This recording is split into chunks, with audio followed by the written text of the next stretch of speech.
നമ്മുടെ ലോകം അതിവേഗം മാറിക്കൊണ്ടിരിക്കുകയല്ലേ? നല്ലത് തന്നെ കേട്ടോ. പക്ഷെ ഞാൻ ഓർക്ക് ചില കാര്യങ്ങൾ അത്ര വേഗം മാറാതിരുന്നിരുന്നെങ്കിൽ എന്നാന്നല്ലേ. ഇപ്പൊ നമ്മൾ പണ്ടൊക്കെ എഴുതുമ്പോഴത്തേനും പോസ്റ്റ് ഓഫീസിൽ പോകണം, സ്റ്റാമ്പ് ഒട്ടിക്കണം, പിന്നെ അത് കിട്ടാൻ പോസ്റ്റ് വാനെ വെയിറ്റ് ചെയ്യണം, 4-5 ദിവസം കഴിയും. അങ്ങനെ ഒരു ടൈം ലാഗ് ഒക്കെ ഉണ്ടായിരുന്നു.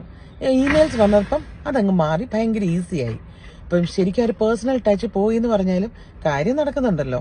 പക്ഷെ അതിൽ നിന്ന് പിന്നെ വാട്സാപ്പ്, ഫേസ്ബുക്ക് ഒക്കെ വന്നതോടുകൂടി, ഇൻസ്റ്റ അതൊക്കെ വന്നതോടുകൂടി എന്ത് പറ്റി, നമ്മൾ ആൾക്കാർ എഴുതുന്നത് അങ്ങ് കുറഞ്ഞു. ഒന്ന് ഓർത്ത് നോക്കിയേ, പണ്ടൊക്കെ നമ്മൾ എഴുതി ഇടുമായിരുന്നു റിപ്ലൈ ഒക്കെ. ഇപ്പൊ അതങ്ങ് മാറി സ്റ്റിക്കേഴ്സും എന്താ പറയാ ഇമോജീസ് അതിലോട്ടൊക്കെ അങ്ങ് ഒതുങ്ങി. ഇപ്പൊ വാട്സപ്പ് സ്റ്റേറ്റസിനാണെങ്കിൽ ആ ഒരു ഗ്രീൻ ഹാർട്ട് വന്നതോടുകൂടി അവിടെ നമുക്ക് ഇമോജി പോലും അയക്കേണ്ട, അതിലൊന്ന് പ്രസ് ചെയ്താൽ മതി.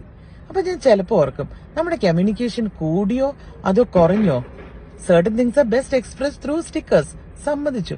എന്നാലും ചില കാര്യങ്ങളൊക്കെ എഴുതിയിടുന്നതല്ലേ നല്ലത്.